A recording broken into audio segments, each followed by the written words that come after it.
Our next speaker is Yvette Montero Salvatico with Kedge, and she will be talking about anticipating and mapping the future disruptors so we can adapt accordingly. Yvette comes to us from, she's also working with the Future School and has a background at the Walt Disney Company as well, so please welcome Yvette.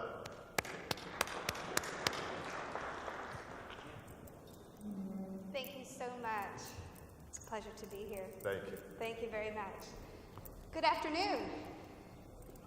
Hi, straight from Disney World. How about that? So my name is Yvette Montero Salvatico. I do own and manage a firm called Kedge. But for 13 years prior, I led finance efforts, strategy efforts, and efforts focused on the future of work at the Walt Disney Company. Don't be too sad that I've left Walt Disney, because I actually work more for Disney now than I did when I worked directly for them. So we have the honor and privilege of working across all of the Disney sectors, helping them develop their culture of future thinkers. And that's what I'm going to talk to you about today. I'm going to talk to you about transitioning competitive intelligence to futures intelligence. You've talked a lot over the last 2 days about disruptors in the industry. I'm going to talk about disruptors outside your industry. I'm going to talk a little bit how the word industry is really meaningless. After all, what industry is Apple or Google in? They're both making cars right now. So armed with this futures intelligence, we can take advantage of those disruptors and opportunities. So the field I practice in is called strategic foresight. And it uses both quantitative and qualitative data to make better decisions in the present. Strategic foresight's been around for 30 or 40 years, but it's just now coming into its own. There's futurists at Intel, at Hershey, and of course, Shell was probably the grandfather of foresight divisions with their work in scenarios back in the 1970s. The important thing to realize about strategic foresight is that it works from the outside in. And I'm going to describe that to you over the next few slides. First, a question. Is it more important to know what your competitors are doing now or what they're going to do next?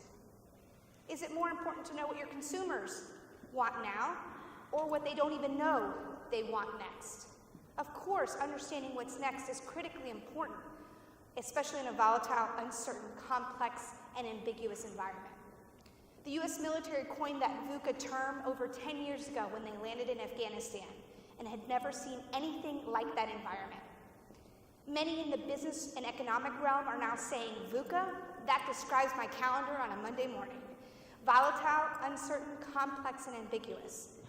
And we have complex problems called wicked problems, the ones that we try to solve, and we actually create 3 more problems. How many of you have wicked problems in your organizations right now? All of us do. So what are we to do? Well, we need to develop a new breed of thinker, both within ourselves and within our organizations. One that decidedly knows that complexity is not the enemy. It actually affords us a greater landscape of opportunity. For far too long, we've relied on industrial age methods and mindsets to tackle 21st century problems. It's no wonder why we're frustrated. It's no wonder why things aren't working. Things have changed, and we haven't kept up. So instead of looking at the world through a lens of wicked problems, we instead need to look at them as wicked opportunities. And we need those thinkers to be able to develop maps of the emerging landscape. Look, we can't predict the future. I'm a futurist. If I could predict the future, I would have probably chosen those winning lottery numbers a long time ago, and you and I would not be having this conversation right now. So if we can't predict the future, then what can we do? We can build maps. So 4-phase approach: discover, explore, map, and create. In discover, we start by addressing the fact that we all have a natural filtration system for information. It's what keeps us sane. However, in a volatile and changing world, it can also be the death of us. We have to acknowledge that our worldviews and our firmly held beliefs cause us to miss new opportunities and not see threats. Don't believe me? Look at Kodak, Britannica. The headlines are littered with companies that just didn't see what was obvious to everyone else. Here's another example. Ken Olsen, who was the president and founder of Digital Equipment Corporation, the Apple of their day. They built mainframes, for those of you that don't know Digital Equipment Corporation. He famously said at the World Future Society, by the way, a great conference for people watching, sort of like a sci-fi tech meets futurology. He famously said there is no reason for any individual to have a computer in his home. Awkward, Ken, really awkward. So why did Ken make that prediction, and why was it so wrong? He suffered from what we all suffer from, educated incapacity, knowing so much about what we know that we're the last to know that things are changing. The longer you've been in your industry, your field, the more experience or education you have, the worse your educated incapacity is. I have it, you have it too. We have to fight against it. We don't have to be lifelong learners. We have to learn, unlearn, and relearn. Unlearning, very difficult thing to do, but we must do it. We receive 11 billion bits of information every moment, but we can only consciously process 40 bits. That's 99.99996% unconscious deliberation of information. That means you're using your set mindsets and your worldviews to assess new information. And if a new piece of information does not agree with what you already know to be true, you automatically dismiss it. This is death in this environment. So we use strategic foresight to launch ourselves into the future, because in that future space, we see much more opportunity. If we look at the future from the present, we're thinking about what we do today, who our consumers are today, and what we already know we have to protect. If instead, we launch ourselves to the future, now I just see a landscape of opportunity, and that's what foresight allows us to do. Once we've addressed that filter, we can now explore the external environment for trends. Now, I'm not talking about fleeting trends. I'm talking about major trends across society, technology, the environment, economics, and policy. These are trends that showcase the fact that your disruptors and opportunities are going to come from outside your industry. Don't believe me? Take a look at the sharing economy. Whether it's Uber, Alibaba, Airbnb, or Facebook, the fact is that two people in a garage can disrupt your industry, can disrupt your company. And they're not even in your industry today. So these are the three environments of scanning. The inside circle is your organization, or what you're concerned about. The second circle is your industry. So those two circles usually represent competitive intelligence. The final circle is the macro environment. That's what we call STEEP: social, technological, environmental, economic, and political. Foresight works from the outside in.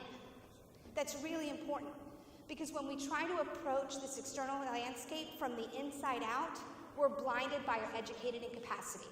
So we need to scan broadly for trends that today don't seem to be at all impactful. And we have to understand that trends themselves don't exist in isolation. They collide and create patterns. And becoming pattern and sense makers is the key to identifying those weak signals before they're a threat. Because we all know a threat is an opportunity we just didn't see soon enough. Once we've mined that external environment for that incredible information and we've made sense of it, we can map, we can create vivid scenarios that transport our readership and our stakeholders and allow them to suspend disbelief.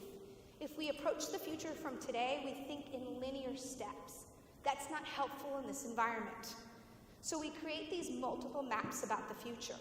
I know what you're thinking. I've got data. Heck, I've got big data. Well, that's fantastic, but let me just tell you what your data-driven approaches are doing. They're taking information from the past and extrapolating it forward in a linear path. Let me tell you what's flawed about that. The fact is that we don't even know what the variables are going to be in the future. 8 years ago, were you considering social media in your plans? Probably not. And now it's deciding an election in the United States. Please don't vote for Trump. That's an aside. So rather than take the past and try to extrapolate it forward, we have to recognize we don't even know what we don't know. So we have to match those data plans with qualitative approaches, because if not, that linear path creates what we call an official future. And it's nice and it's warm like that fuzzy blanket, but it leaves us blind to potential opportunities and threats. because that official future, although we know is wrong as soon as we said it, makes us feel this level of comfort, this false sense of security. So again, it's no longer enough to extrapolate the past forward. We have to consider multiple operating environments in order to be successful. So how does scenario planning differ from what you're already doing today in terms of forecasting? Forecasting takes the present state and takes a baseline development to create that official future. How does strategic foresight differ from that? It starts with expanding our mental maps through that discover phase. We learn, unlearn, and relearn, and we challenge our biases and assumptions. And then we can create multiple pathways to the future. Those alternative, provocative, and preferred futures allow us to create more adaptive and resilient strategies. And now we get to create. It's not enough just to sit around and talk about the future.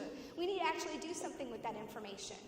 Here's a fallacy that I wanted to take off right off the table right now.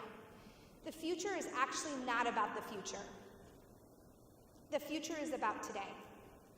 Because the way that you think about the future directly impacts every action you take. That goes for you and your teams.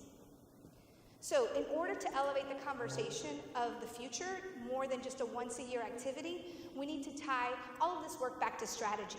So consider this. If discovery is the act of considering multiple alternative futures, then decision-making is the act of killing every future but one. Sounds kind of violent.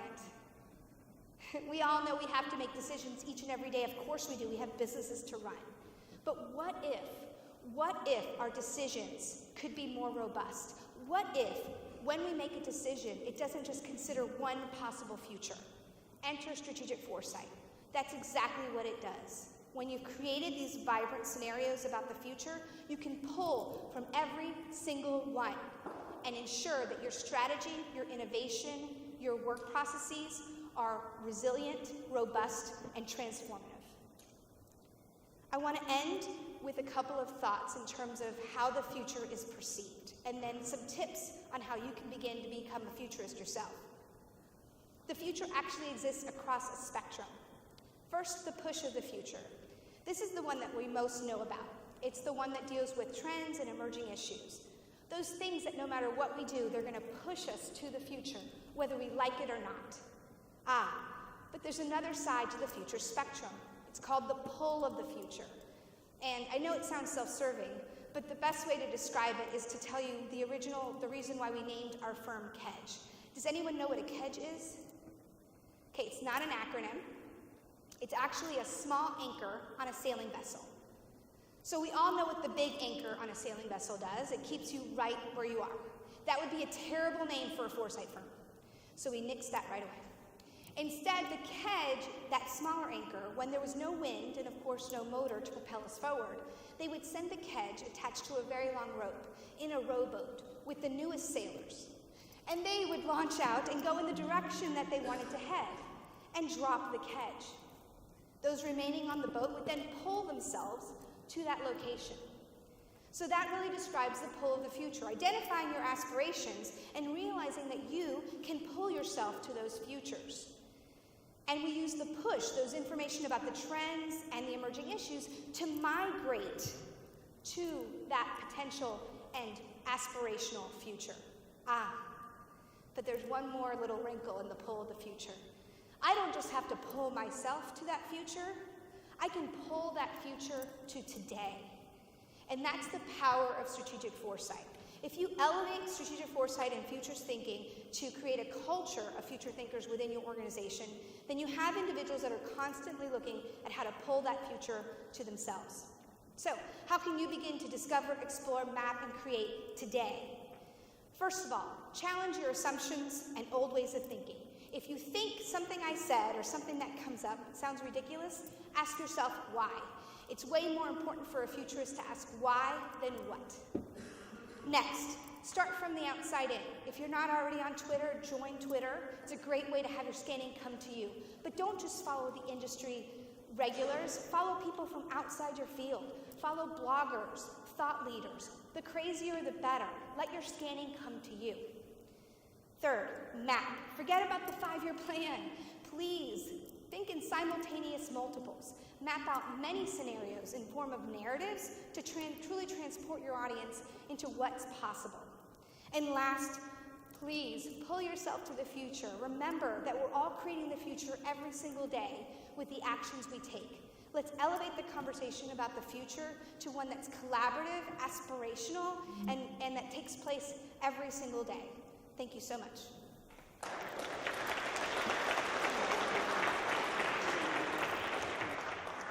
Thank you, Yvette. So I want to turn it to the audience here to get the first question or two.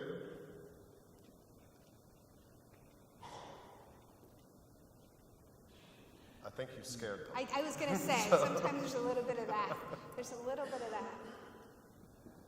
So knowing that we don't want to call it our industry, Yes. but thinking about what we generally do is trying to solve business issues from consumer knowledge. Yes. That's fair enough. Yes. But a lot of people do that. Yes. It's not just market research. Yes. What do you see as the one or two major trends that you've identified through Steve Absolutely. that you think will have the biggest implication on this process? Yes, absolutely. So we're seeing more and more that consumers want to have their fingerprint on just about everything, whether it's through 3D printing, the maker movement, you name it, they want to say from beginning to end. And that's impacting all sets of industries. What's interesting about any trend that you look at, though, is you have to go really beyond the trend. You have to understand the value shifts that are causing that trend to originate to begin with. Trends don't emerge in a petri dish or in a test tube in a laboratory. Trends happen because people's perspectives change, their values change. So if you can really identify the value shifts, the ones like to openness and to collaboration and to being more connected and disruptive, then you can understand how those changes will impact your particular field or customer or company. Great. Yeah. Any other questions? Thank you so much. Thank you very much.